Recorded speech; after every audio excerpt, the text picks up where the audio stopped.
예수님의 말씀을 듣고 믿는 사람의 복이라는 제목으로 이 새벽 말씀을 나눌 때에 하나님이 주시는 귀한 은혜가 있기를 간절히 소망합니다. 예수님은 말씀이 육신이 되어 우리 가운데 오신 분입니다. 따라서 예수님을 믿고 따르는 성도라면요, 말씀 안에 거해야 하고요, 말씀이 인도하는 대로 살아가야만 합니다. 이 본문은 누구보다 말씀대로 살고 있다고 자부하지만 실상은 자기 이익을 위해 살았던 유대인들의 모습을 통해서 우리가 말씀 안에 있되 말씀 안에만 있을 것이 아니라 말씀으로 깨어 있을 것을 예수님은 가르쳐주고 있습니다. 이 본문의 유대인들은 율법을 생명처럼 아주 중요시 여겼습니다. 율법을 배우고 철저히 지키기 위해 노력했습니다. 하지만 그 노력과 수고가 얼마나 율법을 내가 많이 알고 있고 얼마나 유명한 스승에게서 이 율법을 배웠느냐, 이것을 기준으로 삼아가지고 사람을 평가하고 서열을 매기는 이상한 현상이 나타나게 되었다라는 것이죠. 예수님은 이를 분명하게 지적하시고 고쳐야 함을 가르쳐주고 계십니다. 우리에게도 혹시 이러한 모습이 있지 않은지 돌아보게 됩니다. 말씀 안에 서로 사랑하고 은혜를 누려야 하는 교회 공동체인데 이 사람의 생각과 사람의 열심을 기준으로 보며 우열을 매기고 사람을 판단하는, 함부로 평가하는 모습은 없었는지 돌아보게 됩니다. 오늘 말씀을 통해 하나님이 주시는 말씀의 진정한 은혜와 힘을 깨닫고 누리며 살아가는 우리가 되기를 바랍니다. 첫 번째입니다. 진정한 은혜는 하나님으로부터 주어진다는 사실입니다. 오늘 본문을 보니 이 8일간 이어지는 초막절 중간쯤에 예수님이 성전에 올라가 복음을 가르치셨습니다. 이때도 유대인들은요, 예수님을 따라다니며 방해했습니다. 그러는 중에 그들은 무엇인가를 느끼게 되죠. 14절 말씀입니다. 이미 명절의 중간이 되어 예수께서 성전에 올라가사 가르치시니, 예수님의 가르침을 듣고 그들이 놀란 것입니다. 예수님의 뛰어나고 깊이 있는 가르침에 예수님을 죽이고 예수님을 해하려 따라다녔던 유대인들마저도 감명을 받고 은혜를 받은 것이죠. 그들은 예수님을 이 유명한 랍비에게서 배운 경력도 없고 특별한 학벌이나 지식도 가질 수 없는 존재라고 천히 여겼습니다. 그래서 놀란 것입니다. 이 사람이 뛰어난 학식과 경력을 가진 자신들도요, 할 수 없었던 이 가르침과 깨달음들을 지금 예수님이 사람들에게 주고 가르치고 있었기 때문이죠. 이것을 보며 유대인들은 더 예수님을 못마땅해 했습니다. 이런 그들의 모습과 어떻게 이처럼 깊은 가르침을 줄 수 있냐는 유대인들의 질문에 예수님은 이렇게 답하십니다. 16절입니다. 예수께서 대답하여 이르시되 내 교훈은 내 것이 아니요 나를 보내신 이의 것이니라. 아멘.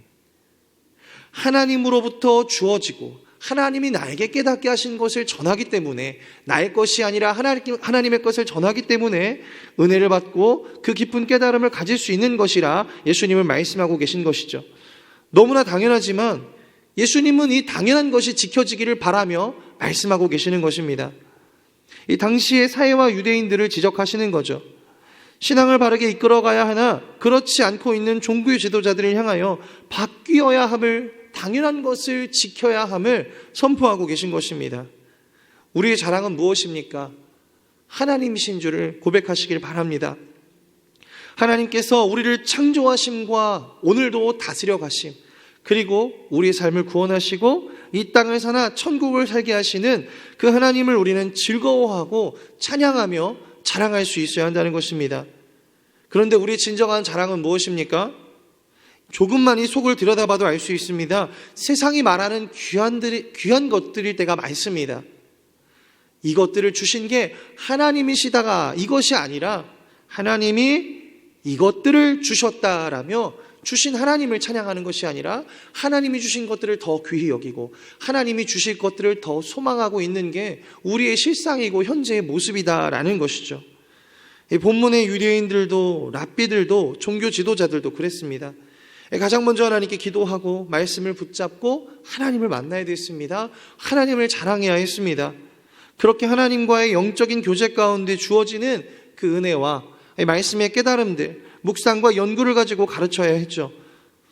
그러나 그들은 그렇게 하지 않았다는 것입니다. 자신의 명예와 지식을 뽐내기를 원했고요, 그들의 입을 통해 헛된 말들을 할 뿐이었습니다.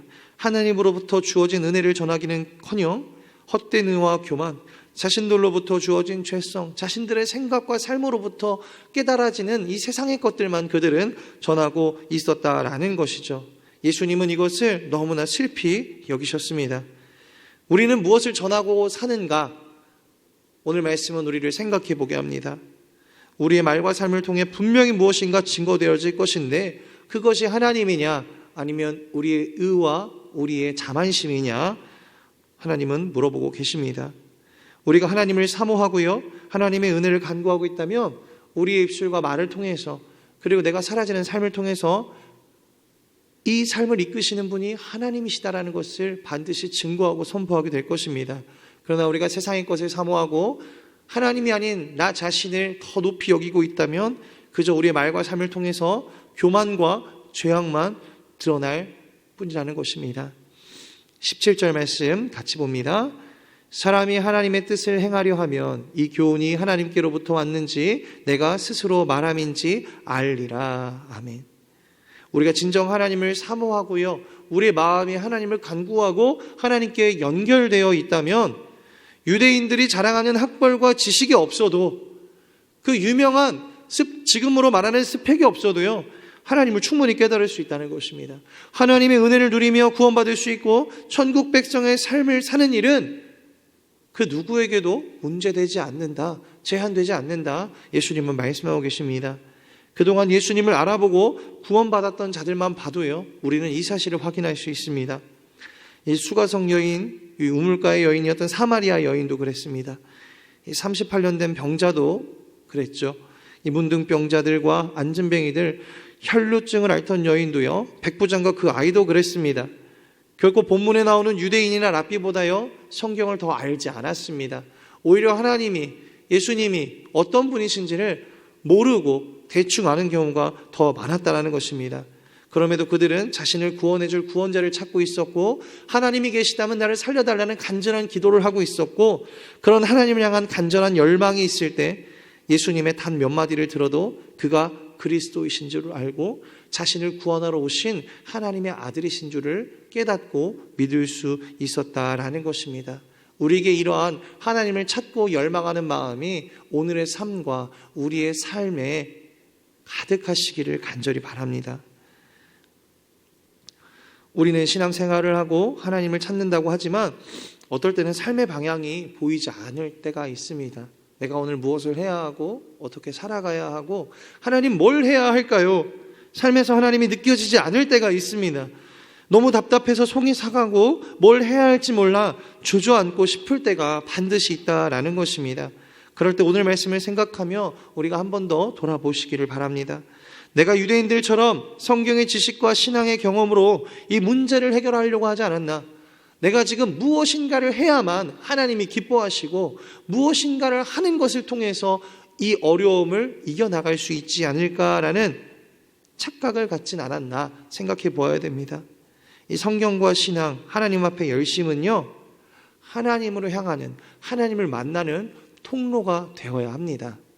결코 그것이 우리에게 어떤 노력이나 행위가 안정감을 주고 그것이 우리의 목적이 되어서 우리의 전부가 되지는 않았나 항상 경각해야 한다는 것이죠. 유대인들처럼요 율법이나 이 성경이라는 책이 우상이 되거나 전부가 되지 않기를 바랍니다. 그것이 통로가 되고 수단이 되어서 하나님을 만나시고 하나님을 더욱더 갈망하는, 더 축복을 누리고 은혜를 누리는 그런 삶의 역사가 우리 가운데 있기를 바랍니다. 모든 것을 통하여서 하나님을 만나고 하나님으로부터 주어지는 은혜를 충만하게 누리시는 우리 모두가 되시기를 주님의 이름으로 간절히 바랍니다. 두 번째입니다. 사람은요 외모가 아닌 공의를 생각할 수 있어야 합니다. 상당히 유명한 예화가 있습니다. 이 어느 날 밤 큰 백화점에 도둑이 들었다고 합니다. 도둑이 들고 경보가 울려서 경찰이 출동하여 이 도둑을 잡았는데요. 이 도둑을 잡고 백화점을 살펴보니 그 도둑이 물건 하나도 훔쳐간 것이 없다고 합니다. 물건이 없어진 흔적도 없고 그가 가져간 것도 하나도 없었다라는 것입니다. 진열대의 물건이 모두 다 제자리에 있었다라는 것이죠. 그저 무단 침입죄만 적용돼서 금방 그 도둑은 풀려났다는 것입니다. 그런데 그 다음날 백화점에 큰 소동이 일어났습니다. 이 상품에 붙은 이 가격표가 바뀌어 있었던 것이죠. 1,000만 원을 호가하는 값비싼 물건들은 1, 2천 원으로 바뀌어 있었고요. 1, 2천 원 하는 아주 값싼 물건들은 몇 천만 원을 호가하는 상품의 가격표가 붙어 있었던 것입니다. 바뀌어버린 것입니다. 이 소문은 삽시간에 퍼졌고 순식간에 엄청난 사람들이 몰려와서요, 그 물건을 바뀐 가격표로 구매하는 바람에 백화점은 망하고 말았다고 합니다. 이 예화는요, 실제로 있었던 일은 아닙니다. 우리가 살아가는 모습을 풍자하기 위해, 이 사회를 풍자하기 위해 만들어진 말이라고 합니다. 그러나 이 예화는 볼 때마다, 읽을 때마다 많은 생각을 하게 합니다. 이 시대의 가장 큰 도둑이 무엇인가? 우리의 것을 훔쳐가는 자가 아니라, 우리의 물질을 가져가는 자가 아니라 보이지 않는 가치관과 우리의 우선순위를 뒤집어 놓는 자가 진짜 우리를 망치고 우리를 해하는 도둑이다라는 것이죠. 마찬가지로 사탄은요, 이처럼 우리의 것을 빼앗아 가지 않습니다. 눈에 보이는 현혹과 유혹으로 무엇인가 주는 척합니다. 그러나 무엇을 바꿔놓습니까? 우리의 신앙의 가치관과 우선순위를 뒤집어 놓고 있다라는 것이죠. 당시에 이 본문 시대에도요, 이와 같은 일이 일어나고 있었습니다.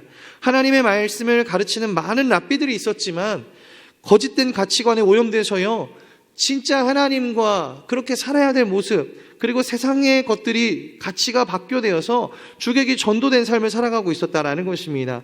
22절에서 23절 말씀입니다. 모세가 너희에게 할 일을 행했으니 그러나 할례는 모세에게서 난 것이 아니요 조상들에게서 난 것이라. 그러므로 너희가 안식일에도 사람에게 할례를 행하느니라. 모세의 율법을 범하지 아니하려고 사람이 안식일에도 할례를 받는 일이 있거든 내가 안식일에 사람의 전신을 건전하게 한 것으로 너희가 내게 노여워하느냐. 아멘. 유대인들은요, 아기가 태어나면 무조건 8일 만에 할례를 받았습니다. 이것은 할례를 통해 이 사람의 부정함을 정결하게 하기 위함이죠. 하나님의 백성이라는 표식입니다. 유대인들에게 있어서 이 일은요, 어떤 것보다 중요했습니다. 그리고 8일째가 되는 날이 안식일이라도 이 일을 당연하게 행했다라는 것이죠. 예수님은 이런 그들의 관습을 지적하시면서 말씀하시는 것입니다. 안식일에 몸이 극히 일부만 정결하게 하는 그 표식에 할례를 행하면서 온몸을 건강하게, 더 깊게 보면 영적으로 건강하게 하는 일을 못하게 하는 것은 맞는 일이냐며 그들의 주객이 전도된 삶을, 그 가치관을 물으시는 것이죠. 무엇이 중요한가 다시 한번 생각해보라, 이 유대인들에게 말씀하시는 것입니다. 하나님에게 있어 사람은 율법보다 소중합니다. 하나님에게 있어 사람은 천하보다 귀하시고요, 당신의 독생자 예수 그리스도보다 우리가 더 귀하신 분이라는 것입니다. 하나님은 우리를 그렇게 귀하게 여기십니다. 본문의 유대인들은요, 예수님을 따라다니며 죽일 음모를 꾀하고 있었습니다. 이미 몇 달 전에 행하신 이 예수님의 한 가지 기적 때문이죠.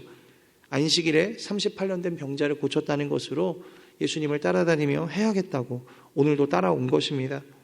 과연 이 유대인들 그리고 랍비들에게 소중했던 건 무엇이었을까요? 하나님이었을까요? 아니면 자신들의 의였을까요? 하나님을 소중히 여기고 사랑했다면 그들은 하나님을 따라 사람 살리는 일을 더 귀히 여겼을 것이고 하나님을 따라 사람을 살리고 사랑하는 일에 힘썼을 것입니다. 그러나 그들은 자신의 의와 자신을 지탱해주는 율법과 명예만을 쫓았고 그것을 빼앗기지 않기 위해서 참 진리로 오신, 말씀이 육신이 되어 오신 예수 그리스도를 박해하고 따라다니며 방해하고 있었던 것입니다. 24절에 예수님은 말씀하십니다. 외모로 판단하지 말고 공의롭게 판단하라 하시니라. 아멘. 눈에 보이는 것에 집착하면 예화의 말처럼요, 우리의 영적 가치관이 언젠가는 뒤집힐 것입니다. 반드시 문제가 일어날 것입니다. 그것이 우리의 전부가 될 것이기 때문입니다. 그러나 오늘 말씀처럼 우리가 공의롭게, 외모가 아닌 하나님의 공의를 가지고 판단을 한다면 안전할 것입니다. 여기서 말하는 공의의 원어는 DK입니다.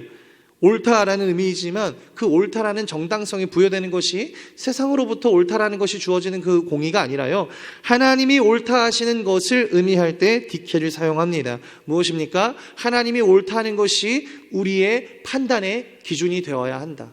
하나님이 옳다 하시는 그 말씀이 우리의 삶의 기준이 되어야 한다라고 예수님은 우리에게 가르치고 있는 것입니다.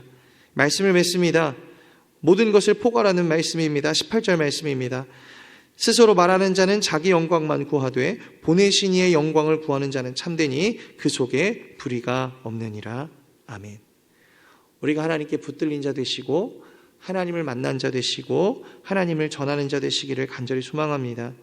우리가 하나님을 사모하고 붙들린다면 우리 입술과 삶을 통해서 하나님이 드러날 것입니다. 하나님을 사모한다면 하나님이 옳다 여기시고 귀하게 여기시는 영혼을 살리는 일과 사람을 사랑하는 일을 더 힘쓸 것입니다.